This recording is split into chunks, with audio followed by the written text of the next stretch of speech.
Hello guys, come back to my channel वांगसियान forever love. तो आज मैं आप लोगों के लिए मेरे एफएफ का लास्ट चैप्टर लेकर आई हूँ। एंड गाइस, हो सकता है कि इस चैप्टर के बाद भी मैं इसका एक फाइनल एपिसोड लेकर आऊँ, क्योंकि मुझे लगता है कि इस एपिसोड में ये पूरी स्टोरी कवर नहीं हो पाएगी। तो प्लीज़ आप लोग मैनेज कर लेना। एंड अगर आप मेरी स्टोरी को पहली बार सुन रहे हैं तो प्लीज़ मेरे चैनल को सब्सक्राइब कर लेना एंड वीडियो को लाइक कर देना। तो अब हम अपनी स्टोरी की तरफ चलते हैं।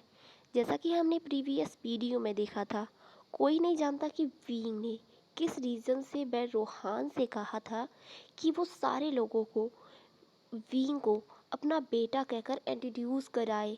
एंड उसने अपना नाम भी चेंज कर दिया था। उसने खुद का नाम वैन विवुसियान बताया था। एंड उसने उसे वॉर्न भी किया था कि अगर वो उसकी बात नहीं मानेगा तो वो उसके बेटे को जान से मार देगा। एंड इसी डर की वजह से वह रोहान जो वींग की शर्त के लिए मान चुका था। एंड यहीं पे हमारा फ्लैशबैक ख़त्म होता है। एंड वींग जो वहाँ से चलते हुए मीडिया के पास आता है एंड सारे मीडिया वालों को ग्रीट करता है एंड बोलता है, मेरे डैड सच बोल रहे हैं।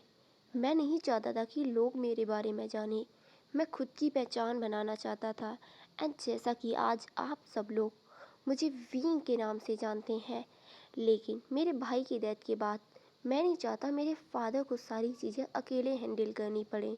जैसा कि आप सब जानते हैं कि इनकी एज हो चुकी है, तो इसलिए अब मैं अपने बिजनेस को टेक ओवर कर रहा हूँ। एंड आज से मैं अपने बिजनेस को संभालूंगा। एंड मेरे डैड आज से रेस्ट करेंगे। एंड वह रोहान जो साइलेंटली सब कुछ सुन रहा था, वो जानता था अगर उसने कुछ भी कहा तो उसके बेटे के साथ बहुत कुछ हो सकता था। एंड वीन जो अपनी बात को कंटिन्यू करते हुए कहता है, एंड आज के बाद डैड रेस्ट करेंगे एंड मैं अपने बिजनेस को हैंडल करूँगा। एंड मैं जानता हूँ मेरे कंपनी के इन्वेस्टर से को भी कोई प्रॉब्लम नहीं होगी। एंड इससे एंड मीडिया वाले जो विंग से काफ़ी सारे सवाल करते हैं एंड विंग उन सारे सवालों के जवाब दे देता है। एंड ये कॉन्फ्रेंस लगभग 2 घंटों तक चलती है। एंड विंग इन सारी चीज़ों को अच्छे से मैनेज कर लेता है। एंड उसके बाद वहाँ से मीडिया वाले चले जाते हैं। एंड वहाँ पर वह रोहान के बिजनेस पार्टनर्स एंड बहुत सारे लोग थे। एंड वो लोग जो पार्टी को एंजॉय करने लगते हैं। एंड वह रोहान जो वीन को पकड़कर साइड में लेकर जाता है, बोलता है, मेरा बेटा कहाँ है एंड तुम उसे छोड़ दो। मैंने तुम्हारी हर एक बात मानी है। एंड वीन जो कहता है, अभी कहाँ, अभी तुमने मेरी पूरी बात नहीं मानी है। एंड अभी तो तुम्हें अपने वकील को बुलाना है एंड अपनी सारी प्रॉपर्टी मेरे नाम करनी है लीगली। एंड वह रूहान जो कहता है, मैं ऐसा कुछ नहीं करूँगा। सालों से बनाई हुई मेहनत से मैं इसे इस तरीके से तुम्हें नहीं दे सकता।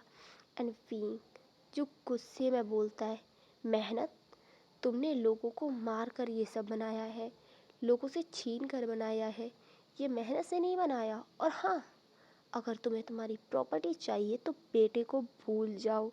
एंड वह रोहान जो बहुत ज़्यादा डर जाता है एंड वीन की बात मान लेता है। एंड वो कहता है, ठीक है, इस पार्टी के ख़त्म होते ही मैं वकील को बुलाकर सारी प्रॉपर्टी तुम्हारे नाम कर दूंगा, लेकिन रिक्वेस्ट करता हूँ प्लीज़ मेरे बेटे को छोड़ देना। एंड वीन जो स्माइल कर कर वहाँ से चला जाता है।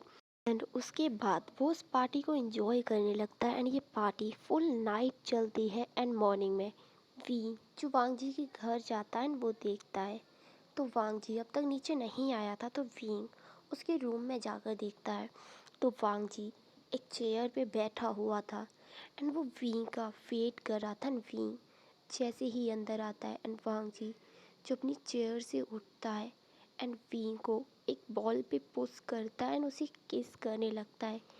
वींग को समझ नहीं आ रहा था कि आखिर वांग जी ऐसा क्यों कर रहा है। वांग जी जो बहुत गुस्से में था एंड वींग ये समझ पा रहा था उसके किस करने के तरीके से। एंड वींग जो वांग जी को किस करने देता है एंड वांग जी जो वींग के लिप्स पे बहुत पैसिनेटली किस करता है, इतना ज़्यादा कि वींग के लिप्स से ब्लड लगाने लगता है। एंड वांग जी जब ये नोटिस करता है तो वो दूर होता है एंड अपनी टंग से उस ब्लड को क्लीन करता है एंड वींग की तरफ देखते हुए बोलता है, वींग ये सब क्या है? मीडिया रिपोर्टर्स ये किस बारे में बात कर रहे हैं? ये तुम क्या कर रहे हो? मुझे कुछ समझ नहीं आ रहा है। मुझे डर लग रहा है मैं तुम्हें कहीं खो ना दूँ। एंड तुम्हारा फादर वह रोहान, तो मुझे सब कुछ बताओगे? एंड ये सुनकर वींग जो वांग जी के फेस पे बरेडनेस अपने लिए साफ साफ देख सकता था, एंड वींग जो वांग जी को पकड़ता है एंड वहाँ पे बेड पे बिठाता है एंड उसके सामने अपने नीज पे बैठ जाता है एंड वांग जी के हैंड को पकड़ते हुए बोलता है, वांग जी तुम्हें मुझ पर भरोसा है ना? मैं जो कुछ भी करूँगा वो ठीक होगा एंड ट्रस्ट मी, प्लीज़ मुझ पे भरोसा करो। मैं ना उससे उसका सब कुछ छीना चाहता हूँ। मैं उसे बर्बाद करना चाहता हूँ। वह रोहान मेरा फादर नहीं है। मैंने बस मीडिया के सामने इसलिए बोला ताकि जब मैं उसे पूरी तरीके से बर्बाद कर दूँ, जब वो दुनिया के लिए मर जाए तो उसकी सारी प्रॉपर्टीज़, उसका सब कुछ मेरे पास हो, क्योंकि मैं उसे पूरी तरीके से डिस्ट्रॉय करना चाहता हूँ। मैं उसकी हर चीज़ को उसके पास, खुद के पास रखना चाहता हूँ ताकि उसके दिए हुए जख्म मैं कभी ना भूलूँ।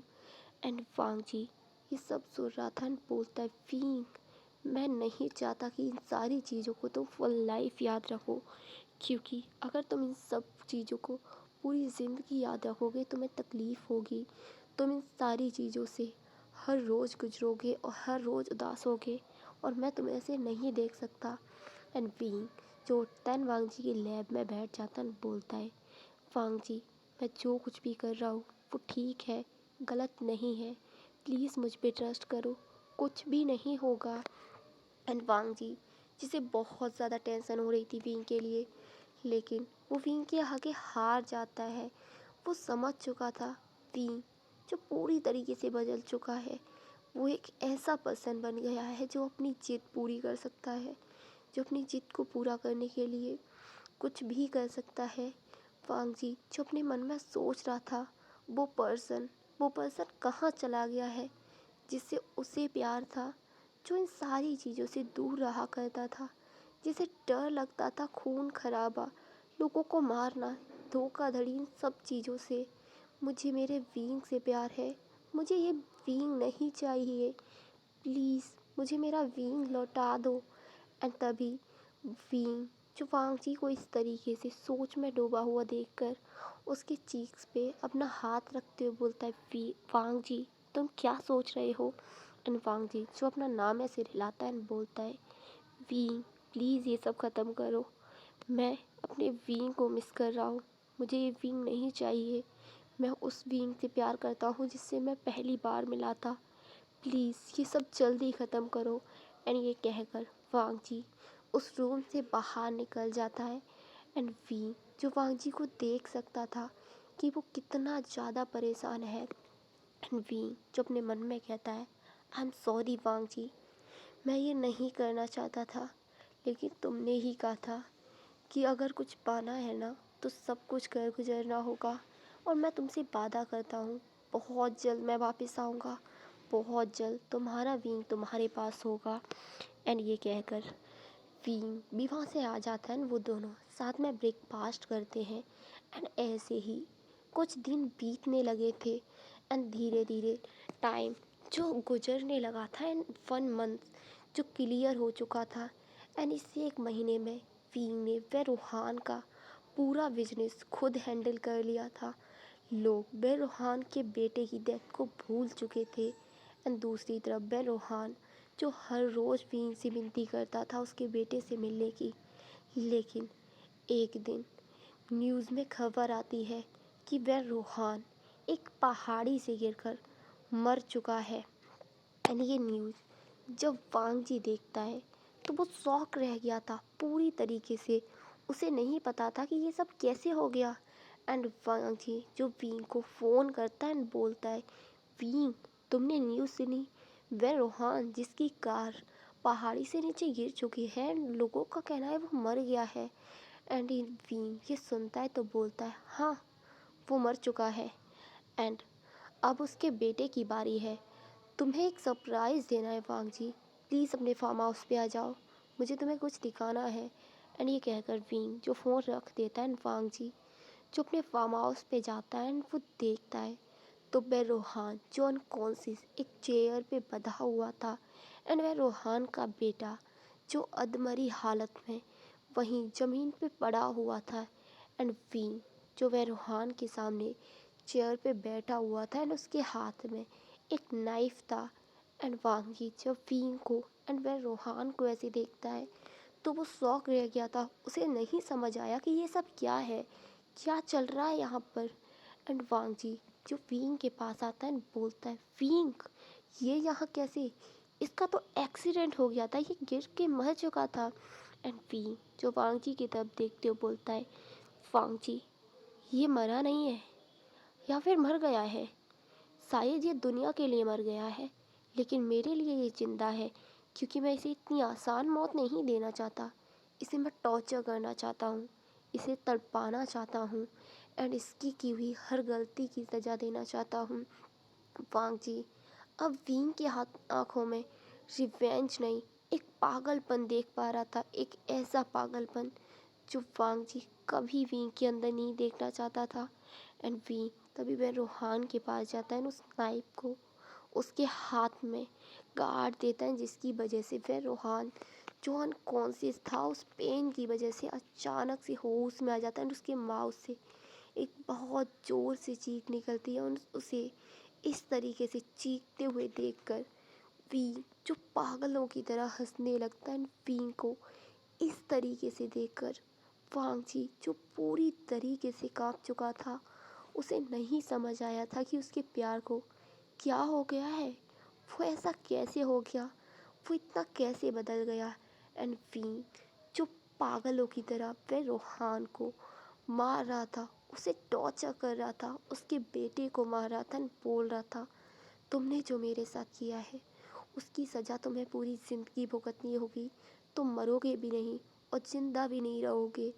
एंड वी जो उन दोनों को बहुत टॉर्चर करता है एंड वो दोनों ही जो दर्द की वजह से बेहोश हो जाते हैं।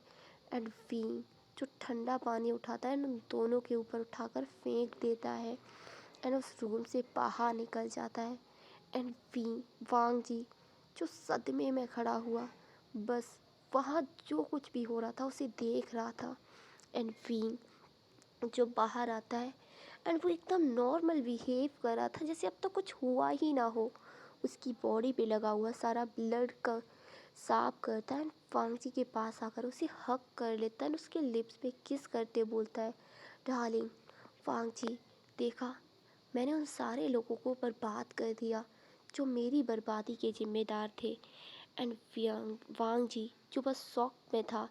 एंड वी जो उससे बातें किए जा रहा था एंड वांग जी जिसे कुछ समझ नहीं आ रहा था। एंड वी जो कहता है वांग जी हमें घर चलना चाहिए। एंड वो वांग जी को पकड़ कर लाता है कार में बिठाकर खुद ड्राइव करने लगता है। एंड इस बीच वांग जी जो वींग की फेस की तरफ बार बार देख रहा था, वींग जो बदल गया है, जो इतना बदल गया है कि उस वींग को कहीं छोड़ चुका है वो जो कभी लोगों की परवाह करता था, लोगों को दर्द में नहीं देख सकता था भले ही उन लोगों ने उसे दर्द क्यों ना दिया हो। लेकिन आज वींग जो हर इंसान को सज़ा देना चाहता है। वांग जी जो कुछ सोच रहा था अपने माइंड में एंड तभी वींग जो बोलता है वांग जी तुम इतनी देर से क्या सोचे जा रहे हो, हम घर पहुंच चुके हैं। एंड विंग एंड वांग जी जो अंदर आते हैं एंड वो दोनों जो साथ में ही खाना खाते हैं। एंड दिन टाइम जो अपनी रफ्तार से बीते जा रहा था एंड विंग जिसका पागलपन हद से ज़्यादा बढ़ चुका था, वो एकदम पागल हो चुका था, वो छोटी छोटी बातों पे लोगों पे गुस्सा करता था, वो लोगों को मारता था। और उसका वे रोहान एंड वेन सू से हद से ज़्यादा ही टॉर्चर करना, सब कुछ हद से ज़्यादा ही बढ़ चुका था। एंड एक दिन वांग जी जो अपनी ऑफिस में बैठा हुआ था एंड सुयांग जो वहाँ था एंड बोलता है वांग जी तुम्हें समझ आ रहा है वींग कैसा होते जा रहा है, मुझे लगता है तुम्हें किसी साइकोलॉजिस्ट से बात करनी चाहिए। एंड वांग जी जो कहता है हाँ मेरा एक फ्रेंड है, मैं उससे बात करूँगा। एंड वांग जी जो अपना फ़ोन उठाता है एंड किसी को फ़ोन करता है एंड बोलता है, जियांग चेंग मैं तुमसे मिलना चाहता हूँ, बहुत इम्पोर्टेंट बात है। एंड जियांग चेंग जो कहता है, वांग जी इतने टाइम बाद तुमने मुझे कॉल किया है, कुछ सीरियस मैटर तो नहीं है ना। एंड वांग जी जो कहता है, खास सीरियस नहीं है पर सीरियस भी है, प्लीज़ मुझे तुमसे मिलना है। एंड जियांग चेंग जो कहता है, हाँ मैं तुमसे मिलने तुम्हारी ऑफिस आ रहा हूँ, वैसे भी मैं आज फ्री हूँ। एंड 1 घंटे बाद जियांग चेंग जो वांग जी के पास उसके सामने बैठा हुआ था एंड बोलता है, तुम जैसा कुछ भी बता रहे हो ना, मुझे लगता है कि उसकी लाइफ में बहुत कुछ गलत हुआ है, उसने बहुत गुस्सा है, शायद इसलिए ऐसा होगा। एंड मुझे उससे मिलकर ये सारी चीज़ें डिस्कस करनी होगी। लेकिन वांग जी वो इतनी आसानी से नहीं मानेगा, ऐसे पर्सन जो खुद को कभी भी मेंटली रूप से बिल्कुल भी मतलब बीमार नहीं समझते हैं, मुझे नहीं लगता कि वो तुम्हारी बात मानेगा। एंड जी जो कहता है, डोंट वरी जियांगशेन मैं उसे तुम्हारे पास लाऊंगा। एंड जी जो वहाँ से चला जाता है एंड वो घर पहुँचता है, वो बस इसी बात को सोच रहा था कि वो किस तरीके से विंग को जियांग चेंग के पास लेकर जाएगा। एंड तभी विंग नीचे उतर कर आता है एंड बोलता है, वांग जी तुम कुछ परेशान लग रहे हो, कुछ हुआ है क्या। एंड वांग जी जो चेयर पे मतलब काउच पे बैठ जाता है एंड बोलता है, विंग मैं जानता हूँ तुम मुझ पे बहुत गुस्सा होने वाले हो सकता है तुम मेरी बात सुनकर मुझसे नफ़रत करो, मुझे छोड़ने का दिल करे, पर प्लीज़ एक बार मेरी बात शांति से सुन लो। एंड ये सारी बातें कहते हुए वांग जी की आंखों में आंसू थे। एंड उन्हें देखकर विंग जो उसके सामने बैठ जाता है एंड बोलता है, वांग जी तुम्हें पता है ना मैं सब कुछ बर्दाश्त कर सकता हूँ, पर तुम्हारी आंखों में आंसू नहीं, प्लीज़ मुझे बताओ किसने क्या किया है, मैं उसे मार डालूंगा। एंड ये सुनकर वांग जी जो खड़ा हो जाता है बोलता है, विंग मैं इसीलिए आज परेशान हूँ, तुम हर बात को इतनी सीरियस लेने लगे हो, प्लीज़ मुझे मेरा विंग लौटा दो। एंड हाँ मैं तुम्हें एक साइकोलॉजिस्ट से मिलाना चाहता हूँ और तुम मेरी बात के लिए ना नहीं करोगे, क्योंकि मैं थक गया हूँ इस बीइंग से। मुझे मेरा बीइंग चाहिए जो सबकी परवाह करता था, जो सबसे प्यार करता था। मुझे इस बीइंग से प्यार नहीं है। एंड बीइंग जो ये सारी बातें बस चुपचाप सुन रहा था, वो जानता था कि वो बदल गया है, पर वो क्या करे, वो खुद को नहीं बदल पा रहा है। And Wang ji I mean we जो धीरे धीरे वांग जी के पास जाता है ना, उसका हाथ पकड़ते हुए बोलता है, आई नो वांग जी मैं बदल गया हूँ, पर मैं क्या करूँ,